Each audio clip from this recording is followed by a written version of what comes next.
Welcome to another edition of the Independent Creator Podcast.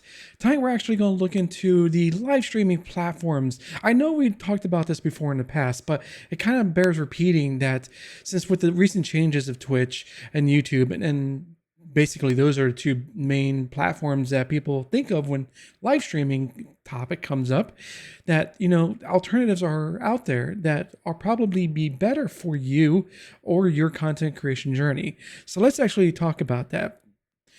Let's look into Twitch. Twitch has made some recent changes, some for the good, some for the bad, and there is a lot of misinformation, a lot of things that certain people might be misconstrued about what Twitch is and what it can do for you. Recently, Twitch had, let me backtrack. The CEO of Twitch, Dan Clancy, had released a blog post or, the roadmap for 2025. And one of the bits in there was a section for monetization for all. Now, if you're a live streamer on Twitch, you might have seen where the push for affiliate or the push for partner, and that's great and all. And what people do get the push to partner, and after they get that, then what's going to happen is that their views are just going to fall off a cliff, and they'll be disappointed in with themselves and what is going on. They don't understand exactly how things are going. With the monetization for all is that in the blog post it says that they'll be putting in an implementation that a new account for Twitch will get monetization for pretty much day one. And this is for bits and subs. Bits are kind of like you're exchanging real life currency for digital ones that you can give to streamers and get little things that pop up on the screen, or subscribe to your favorite live streamer for $6 a month or so, and then the streamer gets anywhere from 50%, and if they get a lot of subscribers they get 70 or 60% of it. So there's a lot of pushing to get monetization for a lot of people, and the great majority of the live streamers on Twitch don't have the concurrent numbers that could make it very profitable for them to go full time. Now, I'm not saying that what they're doing is wrong. It's just that it's just the nature of Twitch. You got you as a single live streamer, single person, going up against thousands or hundreds of thousands, millions of other creators that are doing pretty much almost doing the same thing that you are and trying to get discovered. And Twitch and discovery doesn't really go hand in hand, really. There is no discoverability as per se as you see on like YouTube or anywhere else. So to see that they're pushing, or I should say Twitch is pushing for monetization to be associated to every account on the platform is in of itself a good thing, but it could also lead to a bad thing because it'd be more people say, oh, I can stream on Twitch and become famous and rich, and it's just not going to happen. And then they're going to get within a month or two that sinking realization that, oh, this is not working out for me, and they'll quit. Unfortunately, that happens a lot every day throughout the year. So it's just one of those things that happens. Now, there are alternatives to live streaming platforms like Twitch and YouTube. I put YouTube into the mix too because there is a capability for live streaming on your YouTube channel. Is it any better than Twitch in some aspects? Yes. The video player is miles above Twitch. Like you can start join a live stream on YouTube and rewind it to the beginning and catch up by doing 1.5 or 2 times speed to get up to the point where it is now live. So you can do that on Twitch, but it's so convoluted. It's a mess, really. Like you have to click on the person's profile picture, go to video, go to broadcast, click on that, then go back, and it only goes up to where you actually started from. So it's not good. Let's say that at the least.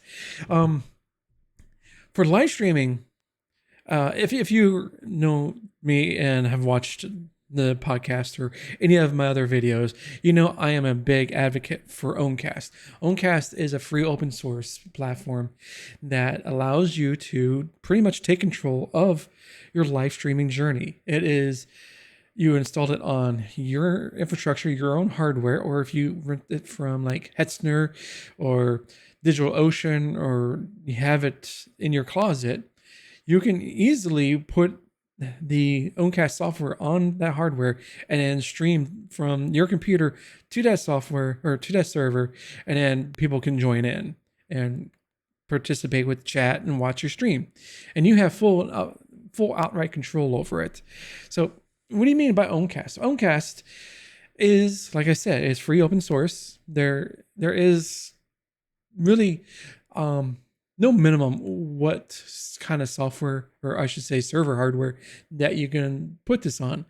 There have been people putting this on a Raspberry Pi and successfully running their streams on it. Now, is it going to get the high quality? Maybe not. It's all dependent on the hardware that you have that gives you the resolution that you want to stream at. So if you're on a Raspberry Pi, you might get maybe a 480 or a 720 stream, because that encoding broadcast is not data heavy as much as, say, like a 1080p or a 1440. So your mileage may vary, but going into it, Owncast, like I said, it offers you so much that it's pretty much limitless depending on how you want to use it. It is, by its nature, it is not what I refer to as a multi-channel streaming platform like Twitch or YouTube. This is more geared for the single channel, you creating your own content and sharing it out to the world right now. And there is, it's like I said, it's completely free. It's free open source software. There are a lot of people that contribute to it. There's easy ways to download it. There is a one-click installer on if you use Hetzner, which down below I have a link, an affiliate link to a Hetzner setup. You can try that out for yourself and get a Owncast running within like 10-15 minutes, and you're ready to go. Now, I do also have a video as well. I'll have that linked as well in the description down below and in the show notes. But let's say that you don't want to go through the hassle of setting up a server or installing software. Well, that's okay, because there are other options out there for a multi-channel streaming platform that is an alternative to Twitch and YouTube. And one of those is Beam. BeamStream is a new up-and-comer that within less than a year now, they have set themselves up as a I'm not going to say free, because they do not offer a free plan. That's a caveat. They have two different tiers, or two different ways that you can stream on their platform. One tier is you pay $3.95, let's say $4 a month, to stream to your channel on Beam. There's also another tier, or another option, that you can have your channel be sponsored by a company. I stream to Beam as well. I have it set up to use, or is sponsored by Logitech G. Now, do I get any of the money? No, it's just basically they have set it up that these companies are subsidizing you to stream on Beam. And one thing that Beam does quite well is the multi-streaming, the multi-platform streaming capability. So you can stream to Beam, and that stream can be sent to Twitch, Trovo, YouTube, and many different places. Like a lot, I think they have at least 30 to 40 places that you can stream or restream your stream. I know I'm saying stream a lot in this stream. So yeah, you can use this as a free alternative to Restream.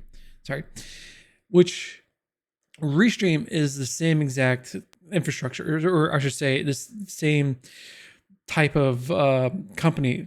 Not really a company. I don't know what I'm trying to say here, but anyways, Restream takes your stream that you give them, and then they split it out into other places. So it's kind of the easier way. Instead of you yourself streaming from your computer to 4 or 5 different places, you stream it to one, and then they take that one stream and send it off to 4 or 5 different places.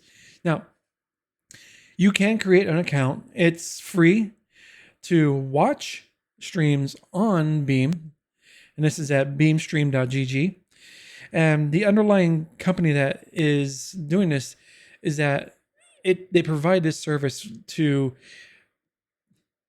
provide like I said, an alternative to like Twitch, but they also have it where you can provide an easier method for people to watch your stream from different other places, and which is great because it provides a service completely free of charge for viewers, but not for streamers. Like I said, you have to pay or get it sponsored by another company. Is the service okay? Yeah, it's fine. It's perfectly doable, and they offer the studio option, which you would normally see like on the Twitch creator dashboard. Is very similar. It's more streamlined. They don't offer analytics as much as say Twitch or even anywhere close to what you get from YouTube, but there is a lot of things that they're coming out with, different features that they're slowly implementing into your accounts. Like I said, this is relatively new. Within the past year, they released, and they're working on as hard as they can and making sure that the stream that people are watching are the best that they can provide. So BeamStream is an alternative, and it's a great alternative, really, because again, like I said, it offers a multi-streaming capability. And if you don't want to pay $20 a month for Restream and, going that route, I would definitely look into checking out Beam. Now, another option is another up-and-comer, which is Moonbeam. Now, I don't have an account into Moonbeam because right now they're in their alpha phase of testing. I had covered going over Moonbeam, was it last summer? And what they're coming up with is basically taking elements of Discord and combining it with live streaming in a way that is a better implementation than what Trovo did. Trovo tried to be a Twitch competitor, but then wanted to add in a Discord capability as well, and later down the line. Moonbeam is basically taking that concept and doing it from the start. So they're building on creating a space for your community to live that also implements a live streaming capability as well. So they have different, they're what I call servers. There are different community spaces for your live streaming, your community to live, and for people who want to be part of your community can be like that as well as a Discord server. So I'm going to wait until they get into a beta, and eventually, last I've heard that their alpha testing is going really, really good. So they might go into beta sooner than they thought, or the testing phases are going really good because they're moving along with how everything is working. So I expect to see Moonbeam fully out for the public, probably, if I want to take a guess, this summer, maybe by the end of the year, which would be really great. And we'll definitely cover all the information, all the features and stuff like that is available to you on Moonbeam. Another choice that you have for a multi-channel live streaming platform is SharePlay. Now, SharePlay is also another up-and-comer. They've been around for, let's say about 2 years now, really. They really haven't done much, being truthfully honest. They have opened up in a beta phase that you can easily get access to if you want to stream to SharePlay. But the issue is that the circle of content creators that stream to SharePlay is very, very, very, very tiny. Like right now, there seems to be only 2 people streaming on SharePlay right now. I'm just looking at their website if you're listening on audio. And right now, they only got 2 people who are streaming to the entire platform right now, which is not to say is a bad thing. It is okay. It's just that, to be truthfully honest, is that SharePlay, I don't want to be like a Debbie Downer, but it just seems to be that they're not doing much of anything, really. I've been part of SharePlay for over a year now, almost 2 years. And at the beginning, during their alpha phase, there had a lot of stuff coming in. Say, hey, we're putting in this new feature, or we're doing a test at running these streams and stuff like that. They seem to be more engaged with the community a while ago. Now, lately, it's just kind of plateaued. And truthfully, I don't think that it is a viable alternative. It is an alternative, but it's something that you have to take that into consideration. Really, it is a platform that is there and is available, and there is a small community that is dedicated to it. And that's pretty much it. I hate to say this, but that's pretty much it for SharePlay. There really isn't much more I could say. That they're growing leaps and bounds every quarter, and just definitely check it out. But if you want to look for a community that is very, very tiny, I would definitely give SharePlay a try, and definitely join their Discord server, because that's about the only place that you can get an invite link or get into their beta phase, is by going through their Discord server and going through the process there. So I'll have all the links to these places in the description and the show notes on this episode. Now, going back to the free open source software side of things, PeerTube does offer a live streaming capability. Now, PeerTube is, I like to call it like a jack of jack of all trades, master of none. They are very good in providing free software to run a video hosting platform. Their live streaming capability, while functional, is temperamental. I should put it nicely. There have been many times, there's other people who would probably proclaim it to be as well, to be very temperamental when live streaming to a PeerTube instance or channel or whatever it is now, platform. If you're streaming to a PeerTube platform, your live stream might suffer from dropouts on the occasion, or it's a stutter, or just it's just as a lower quality of enjoyment, really. On occasion, it depends. This is very big if, depends on the server hardware that the PeerTube platform is sitting on. That's what I can break it down to. Is the software of itself is very, very good. I mean, you're not going to find any alternative any alternative software from like YouTube and Vimeo than PeerTube, because they do, like I said, video hosting perfectly fine. Transcoding is great. Hosting it is awesome. It's sharing on the Fediverse. It just has a lot of things that going for it. The live streaming capability is there. Again, it's temperamental. And again, is if you're on an instance, if a hosted instance, if you're not on your own, but somebody is hosting it and they are allowing you to live stream, there are some caveats depending on how many live streams are available to be live streamed at the same time.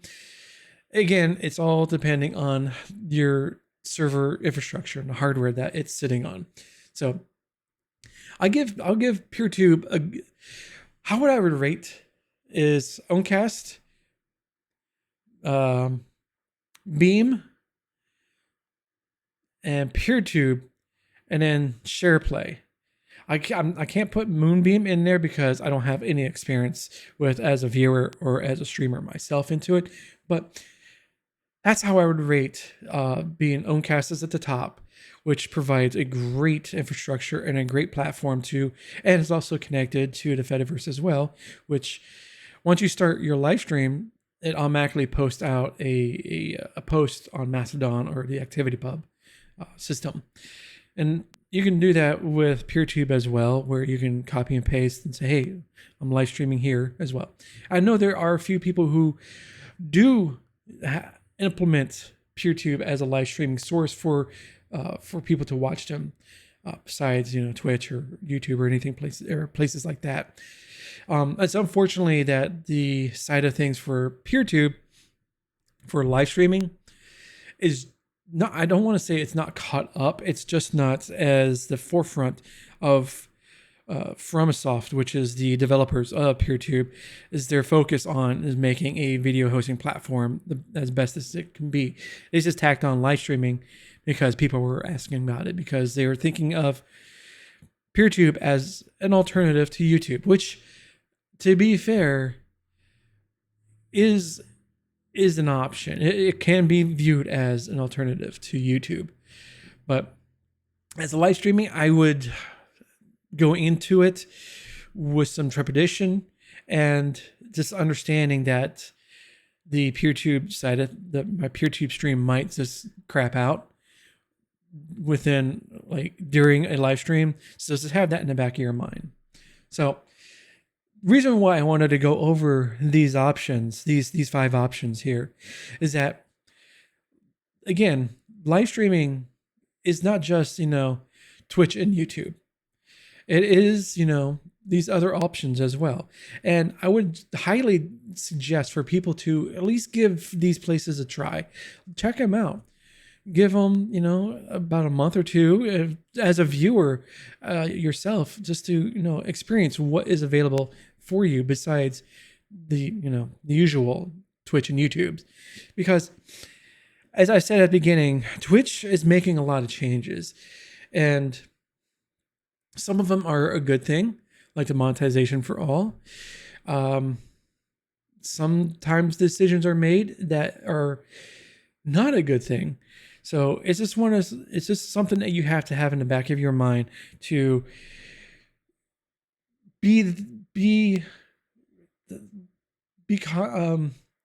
aware of what is going on in the world of live streaming, and just don't blindly leave yourself in all your eggs in one basket type of situation, because I myself and countless other people have done that before. We've gone through platforms dying off with, let's say, Mixer, when that whole debacle came through, and so many people were left looking around. It's like, what do I do now? Where do I go? And then, okay, we'll go into Trovo, or there's another place called Glimish. Glimish had its great promise, but was plagued by mismanagement. And again, the service and the platform shut down. And again, those people who were using it as a egg and all in one basket kind of thing were left yet again looking around and trying to figure out what to do. So keep that in the back of your mind, is you have a game plan going forward. Is that do you have a plan B? Do you have a plan C, just in case Twitch can be shut down? There is no too big to fail. Twitch has the capability to be turned off. Amazon can be like, just one day it's like, yeah, you guys are not making us any money. We're losing so much money, and turn off the lever, and Twitch is done. And again, there's going to be hundreds of thousands, millions of streamers looking around. Where do I go? Do I just give up streaming? I don't know. So this is why I wanted to bring to light that there are other options out there, and just have that in the back of your mind. So if you enjoyed this particular episode, or if you have any questions or comments, definitely let me know in the comments down below, or join our forums at twotonewaffle.forums, or .forum, I should say. I have all the links down below. And with that, have a good night, and I'll see you on the next episode. Later, taters.